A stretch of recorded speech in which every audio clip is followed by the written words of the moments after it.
और जैसे अभी तो हम सामने बैठे हैं, हम बात कर रहे हैं, तो आप बता सकते हैं कि मैं क्या सोच रही हूँ, लेकिन जब आप किसी रैंडम इंसान मिलें, कहीं जाएं, तो आप उसको देख के मतलब माइंड के थॉट्स के बारे में जान सकते हैं। काफ़ी हद तक पता लग जाता है। मैंने बताया ना, जैसे हम पैटर्न्स को पता लगा सकते हैं। जैसे मैं अगर आपको इंस्टेंटली कहूँ कि किसी एक फ्लावर के बारे में सोचिए। नहीं, आप उसको बोलिए मत सोचने के लिए, जब आप जा रहे हैं। सुनिए सुनिए, मैं वही बता रहा हूँ। मैं आपको इंस्टेंटली कहूँ एक फ्लावर के बारे में सोचिए, तो रोज सबसे पहला थॉट आता है। लेकिन अगर मैं कहूँ एक फूल के बारे में सोचिए, तो गुलाब नहीं आएगा, क्योंकि गुलाब को कभी हिंदी में ज्यादा हमने पढ़ा ही नहीं है। फ्लावर रोज, फूल गेंदा, सूरजमुखी, ये हमने नाम पढ़े हुए हैं हिंदी में। ये एक सिंपल तरीका है समझने का कि हमारे पैटर्न्स क्या होते हैं, कैसे काम करते हैं। सो मैंने वही बताया ना कि मैं आपके दिमाग में नहीं जाता हूँ, मैं आपके पैटर्न्स को समझने की कोशिश करता हूँ। तो जैसे अगर कोई सामने बैठा है तो उसकी बॉडी लैंग्वेज से हम काफ़ी चीज़ें एनालिसिस कर सकते हैं उसके बारे में, उसके देखने के तरीके से, वो अपने आप में क्या फील करता है, उसके कपड़े पहनने के तरीके से। ये बहुत सारी चीज़ें हैं जिससे हम फिगर आउट कर सकते हैं किसी भी इंसान की चॉइसेस के बारे में। और ये इसके लिए कोई मेंटलिस्ट होना ज़रूरी नहीं है, ये साइकोलॉजी की अपनी एक डिटेल नॉलेज है। इस बारे में body language reading, face reading, इस बारे में बहुत सारी रिसर्चेस हो चुकी हैं, बहुत सारी किताबें लिखी जा चुकी हैं। सो बहुत सारी चीज़ें हैं। हमारी बॉडी लैंग्वेज हमारे बारे में सब कुछ बताती है, हमारा कपड़ा पहनने का तरीका बताता है, हमारे कलर की चॉइसेस बताती है। तो ये तो समझने के ऊपर। जैसे आप तो इतना टाइम से पढ़ रहे हैं चीज़ें और आपके माइंड में आप बता सकते, बट जो एक आम इंसान है वो कहीं जाता है, उसको समझना है कि सामने वाला उसके लिए जैसे कोई बिजनेस पार्टनर ढूंढता है या लाइफ पार्टनर, तो क्या वो उसमें क्या साइंस देखे कि वो उसके लिए अच्छा है या वो गलत है? सबसे पहले तो देखो यार, सरल बात यह है कि आप अपने आप के साथ जितना कनेक्टेड रहोगे, आप अपने आप को जितना स्ट्रांगली जानते होगे, उतना ही आप दूसरे को जान पाओगे। सिंपल बात है कि मैं खुद को जितना गहराई से जानता हूँ, उतना ही गहराई से मैं दूसरे को जान पाऊँ, क्योंकि मुझे पता है ह्यूमन इमोशंस की डेप्थ कितनी होती है। अब एक कहीं मैं बात कर रहा था, तो मुझसे किसी ने पूछा कि यार मेरा पार्टनर बहुत शक करता है। तो मैंने बोला देखो यार, शक करना जो है वो उसके दिमाग का डर है, या तो उसने लाइफ में ऐसे एक्सपीरियंसेस लिए हैं जहाँ पे उसके साथ बुरा हुआ है, और उसके दिमाग का एक पार्ट ट्रेंड हो गया है हर चीज़ को बिना भरोसा किए, बिना चेक किए भरोसा ना करने के लिए, कि उसको चाहिए, कि उसको श्योरिटी चाहिए बार बार। या फिर वो खुद ऐसा है, खुद इतना ज़्यादा ट्रेंड है झूठ बोलने में और चीज़ें इधर से उधर करने में, कि वो दूसरे को ऑब्जर्व कर लेता है कि ये भी ऐसा ही करता होगा। तो सो हम कहते हैं कि अपने दिमाग की गंदगी को दूसरे के दिमाग में ढूंढने की कोशिश करना शक होता है।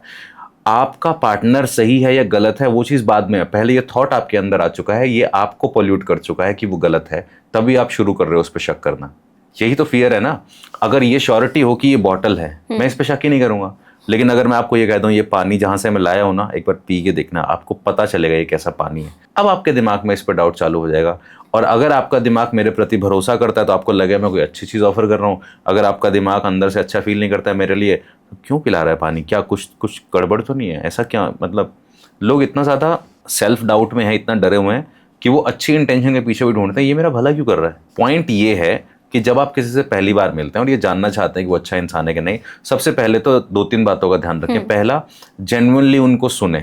जब आप लोगों को सुनते हैं तो लोगों को फील होता है कि मुझे अटेंशन दी जा रही है, और फिर धीरे धीरे वो आपसे अपने लाइफ की पर्सनल बातें भी शेयर करते हैं। वहाँ से आप अंदाज़ा लगा सकते हो कि इनकी डिसीजन मेकिंग कैसी है, इनकी लाइफ में क्या चीज़ें हुई हैं, और जो चीज़ें हुई हैं उनसे ये कैसे बने होंगे। जैसे अगर कोई आके मुझे कहता है कि मेरे पापा तो भाई साहब बहुत गुस्से वाले इंसान थे, तो अब मुझे ये समझ में आ रहा है कि इसका जो चाइल्डहुड गया है वो फियर में गया है, तो इसके डिसीजंस किस तरीके के होंगे। हालांकि ये एक बात करके पता नहीं लगाया जा सकता, ये पूरी स्टडी है चाइल्डहुड पैटर्न्स को समझना, लेकिन एक आम तौर पे तो आप इन बातों का गौर करें। पहली चीज़, सब जिससे भी बात कर रहा है उसको सुने, उसको बोलने दें, इंटरप्ट किए बिना उस पर अटेंशन दें। दूसरी चीज़, जब आपको सुन रहे हैं तो उसको सुनना क्या है, सुनने हैं उसका सिलेक्शन ऑफ वर्ड सुनना है आपको, वो किस तरह के शब्दों में बात कर रहा है, उसकी लैंग्वेज कैसे, क्योंकि लैंग्वेज हमारे पर्सनालिटी के बारे में बहुत कुछ बताती है। क्यों आपने ये देखा है कि साधु संत जो है वो हिंदी में ही बात करते हैं, क्यों साइंटिस्ट जो है वो भारी भरकम साइंटिफिक टर्म में बात करते हैं, क्यों एक फैशन इन्फ्लुएंसर उन्हीं शब्दों का यूज़ करता है, क्यों एक पेंटर उन्हीं शब्दों का यूज़ करता है। क्योंकि शब्द सिर्फ शब्द नहीं है, शब्द साइकोलॉजी का पार्ट है, लैंग्वेज साइकोलॉजी का पार्ट है। आप वही भाषा क्यों अडॉप्ट करते हो। मेरे घर में हर कोई हरियाणवी बोलता है, लेकिन मैं पॉडकास्ट में हरियाणवी में बात नहीं कर रहा हूँ ना, पर जैसे ही मैं जाऊंगा तो मैं अपनी दादी से, नानी से हरियाणवी में ही बात करूंगा ना। तो उनके पास जो शब्द हैं वो मेरे पास नहीं है। मेरे पास जो शब्द है उनके पास नहीं है। कहाँ से आए? मैंने जिन लोगों के बीच में जीवन बिताया है वहाँ से भाषा पैदा हुई है मेरी, उन्होंने जिन लोगों के बीच में जीवन बिताया वहाँ से भाषा पैदा हुई है। तो कैसा सिलेक्शन ऑफ वर्ड्स है उस बंदे का, आपको उस पर गौर करना है। वो इमेजिनेटिव वर्ड्स यूज़ करता है या कॉन्क्रीट वर्ड्स यूज़ करता है, वो कमिटमेंट की बातें करता है या टालने की बातें करता है, यहाँ से आपको इंसान समझ में आने लग जाएगा। तो सुनना है और उसके सिलेक्शन ऑफ वर्ड्स और लैंग्वेज पे गौर करना है। उसके बाद तीसरी और इम्पॉर्टेंट चीज़ ये है कि बिना जज किए हुए आपको सिर्फ फ्री होने देना है उसको ये फील कराओ कि आप उसको जज नहीं कर रहे। जैसे आप उसको टोकना बंद कर दोगे, उसकी तारीफ करते रहोगे, तो वो और एक्सप्रेस करेगा खुद को, और उसको जज नहीं करना है।